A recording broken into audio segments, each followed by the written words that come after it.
அச்சோ அச்சோ அச்சோ, ஒரே காமெடி. இந்த பொன் பார்க்கும் ஒரு விழாவில் ஒருத்தர் கேட்குறார், அதாவது அந்த ஜாதகத்தை வச்சுக்கிட்டு கேட்குறாருன்னு வச்சுக்கோங்க.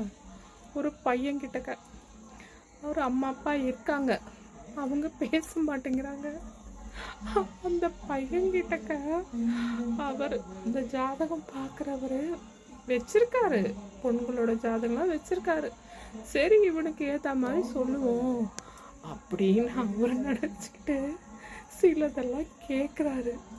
அது எப்படி போகுதுன்னு பாருங்களேன்.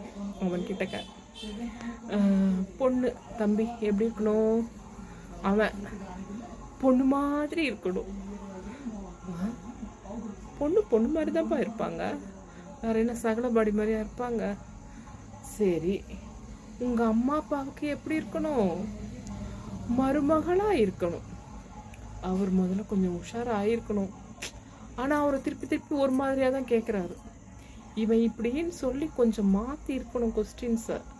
ஆனா அவர் மாத்தல. சரிப்பா, உனக்கு என்ன மாதிரி பொண்ணு வேணும், பொண்ணு மாதிரி வேணும். அவருக்கு கடுப்பாயிடுச்சு.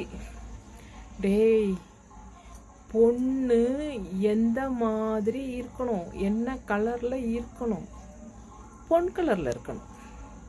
அவன் இவருக்கு முடியல. சரிடா, பொன் எந்த ஜாதியில இருக்கணும், அவன் பொஞ்சாதியா இருக்கணும். இவருக்கு முடியல. டேய், நான் கரெக்டா பேசுறேன்னா, பக்கத்துல இருக்கிறத கேட்டுக்கிட்டார். நான் கரெக்டாக பேசுகிறேன்னா வடிவேல் காமெடி மாதிரி ஆகிப்போச்சு. என்ன சொன்னாலும் திருப்பி சொல்லுவானே அந்த வடிவேல். நான் பேசுகிறேன்னா ஒழுங்காக பேசுனா, என்ன இப்போ என்ன சொன்னேன்னு மாற்றி சொன்னதே சொல்லிகிட்டு இருப்பான். அந்த மாதிரி இவன் அந்த பொண்ணுன்ற வார்த்தையை தவிர்த்து மாற்றி சொல்ல மாட்டேங்கிறான். என்ன ஜாதினா ஏதோ ஒரு இதுன்னு கேட்கணும், ஏதோ ஒரு காஸ்ட்னு சொல்லணும்ல. பொன் ஜாதி தான் வேணுமா? சரிடா, தாலி கட்டுறப்ப என்ன பண்ணுவேன், பொண்ணுக்கு தான் கட்டுவேன்.